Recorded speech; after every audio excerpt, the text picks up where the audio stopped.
Hi, my name is Diego Godoy. Today I am back here at El Teatro Campesino, and it's great to be back. Today I am here with Samantha. and today we're going to be doing an interview with her. Super excited to be here. Thanks for having me. So the favorite question I like to ask every interviewee, tell us a little bit about yourself and how you got introduced to Teatro Campesino. Yeah, so again, my name is Samantha Crystal. I was born and raised in Eastside Salinas, California, by way of Michoacan, Mexico. I am first generation Mexican American.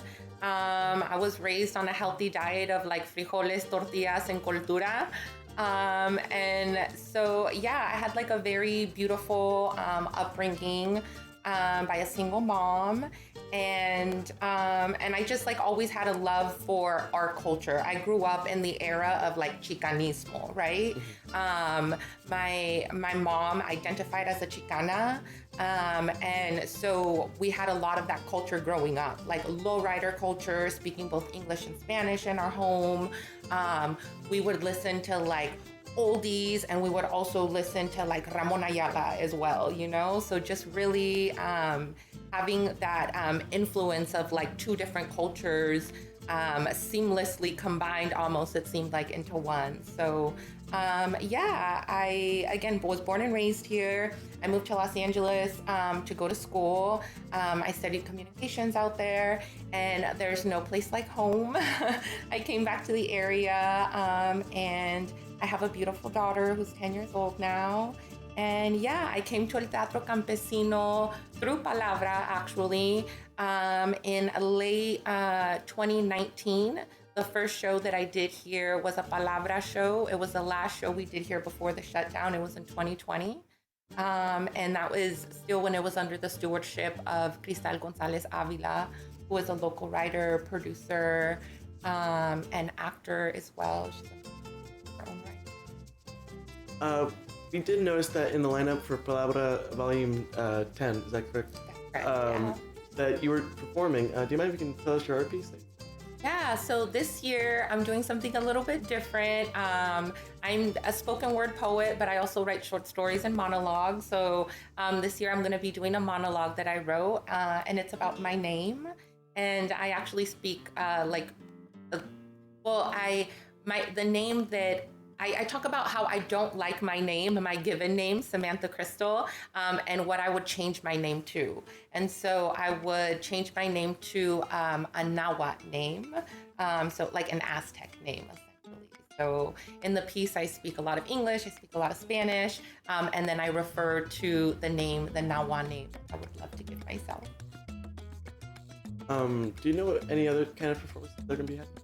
Oh my gosh, it's this showcase is actually really special, again, because it is the 10th showcase that we've done for Palabra. So there are a total of 16 acts in this show. Yeah, so a lot of acts. There are performers. There's someone who wrote an original song.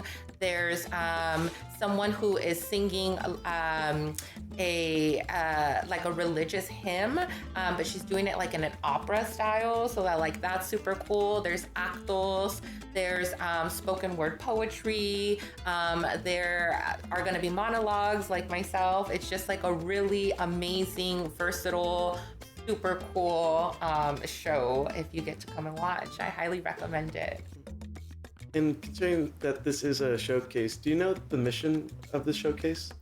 Yeah, so Maestro Luis Valdez, who's the founder of El Teatro Campesino, was one time quoted as saying that teatro and like community teatro is really at the forefront of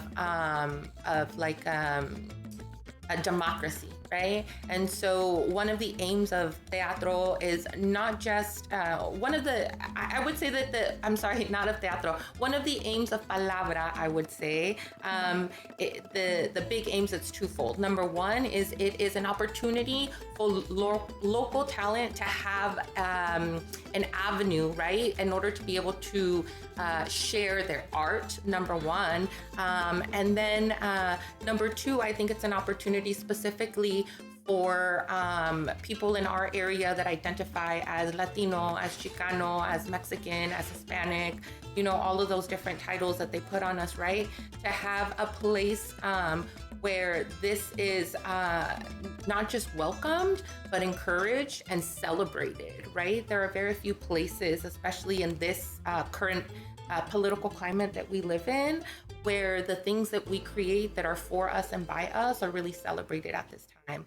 So this is one of these very sacred places that have existed since 1965, so that we can come here and celebrate the beauty of not just ourselves, but our culture and our community, at large. So that's really what the showcase is about. It's about, giving people a platform to really express their art and their talents in a way that's going to be celebrated.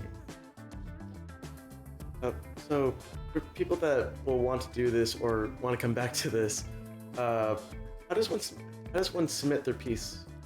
Yeah, so there will be a call for submissions that happens, and that is always through El Teatro Campesino's social media outlets, as well as on their website. So I highly suggest going on to elteatrocampesino.com and signing up for their newsletters, and also following them on all of their social media outlets.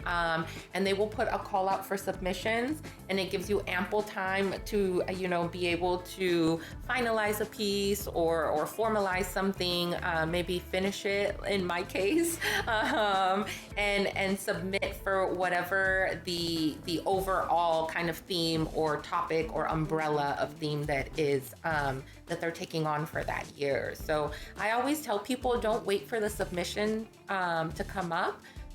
Write every single day. Write as much as you can.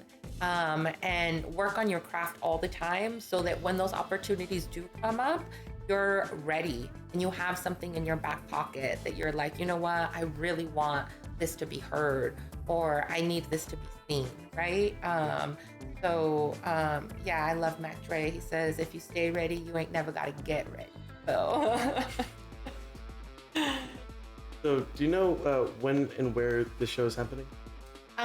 So Palabra Volume 10 is happening at the world famous El Teatro Campesino in the heart of San Juan Bautista. The showcase is happening on August 29th, 30th, and 31st. That's a Friday, Saturday, and Sunday. Friday and Saturday shows are at 8 p.m. And then a Sunday show, our Sunday, the 31st, is going to be a 2 o'clock show. So nos vemos en San Juan. And do you know how people can buy tickets for? Yeah, so definitely you can hit up the ticket link on elteatrocampesino.com. That'll take you to Eventbrite, or you can also search El Teatro Campesino through Eventbrite and buy tickets through there for either one of the 3 days. That is highly recommended and suggested. If there are tickets still available after those pre-sales, there will be tickets available at the door here at the theater as well. Well, thank you so much for this interview. It was nice meeting you, Samantha. Yeah, thank you so much. Have an amazing day. Thank you for having me.